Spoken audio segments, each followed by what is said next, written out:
Nakakasabay ka ba? Mapayapang araw ng Miyerkules kapanalig.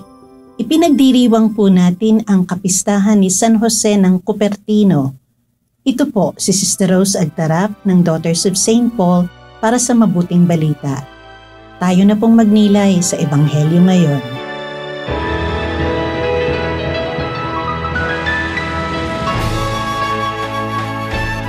Sinabi ni Jesus, "Ngayon, kanino ko ikukumpara ang mga tao sa kasalukuyan at sa ano sila katulad?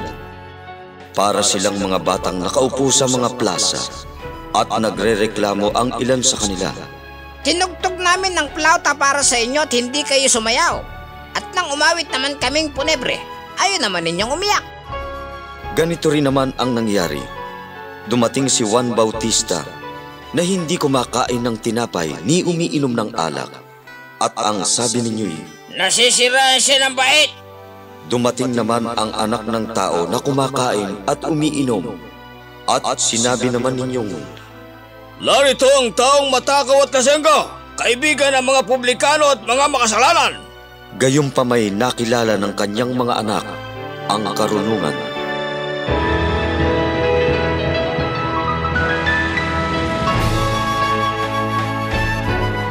Maliban sa choral singing, isa sa mga larangan ng sining na kinakailangan ng pagsasabay-sabay o coordination ay ang pagsayaw. Nakakamangha kapag nagtutugma-tugma ang ritmo ng pag-indak sa salyo ng musikang kaakibat nito, na siyang nagbibigay ng kakaibang kulay at mas malalim na pagpapakahulugan sa dalawang sining na ito. Ngunit paano kung hindi tugma ang kanta sa sayaw? Paano kaya kung imbis na sumayaw ay tumula, kumanta, o hindi kumilos ang mga mananayaw? Ito ang imaheng nais ipinta ng Panginoon sa mabuting balita ngayon. Hindi tugma ang tugon ng mga tao sa paanyaya ni Juan Bautista upang magsisi. Gayon din, hindi rin tugma ang naging tugon ng mga tao kay Jesus sa kanyang pagpapahayag ng kaharian. Sa madaling sabi, hindi sila makasabay sa indayog ng awitin ng Diyos sa kanila dahil matigas ang kanilang mga puso sa kanyang mga mumunting grasya at paanyaya. Mga kapanalig, bago tayo matutong sumayaw sa awit, kinakailangan nating matutunang makinig sa awit. Hingin natin ang biyaya ng bukas loob na pakikinig upang muli nating marinig ang harana ng Diyos sa bawat isa sa atin. Nang sa gayon ay masabayan natin ang pag-awit niya ng ating pag-indak. Mga matang mulat sa katotohanan, mga taingang handang makinig sa kapwa, mga kamay na bukas palad, at mga paang handang pumunta kung saan may higit na pangangailangan. Naway matuto tayong umindak sa awit ng Panginoong dulot sa atin ay galak. Mga kapanalig, suportahan po ninyo ang aming misyon. Subscribe, like, and follow po lines sa aming social media accounts.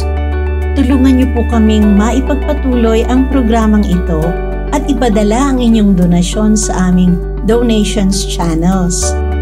Makakaasa po kayo na isinasama namin ang inyong mga intensyon at kahilingan sa aming mga panalangin araw-araw. Ito pong muli, si Sister Rose na nag-aanyaya sa inyong manalangin kasama ni Mother Teresa ng Kolkata. Mahal na Jesus, tulungan mong ipalaganap ko ang iyong halimuyak saan man ako magpunta. Punuin mo ang aking kaluluwa ng iyong espiritu at pagmamahal. Maghari ka sa buo kong pagkatao nang lubusang magningning ang buhay ko sa iyo. Magliwanag ka sa akin upang madama ka ng lahat ng makakasalamuha ko.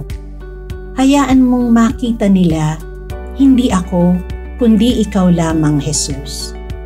Manatili ka sa akin, upang sa iyong liwanag, ako'y magsilbing ilaw sa aking kapwa.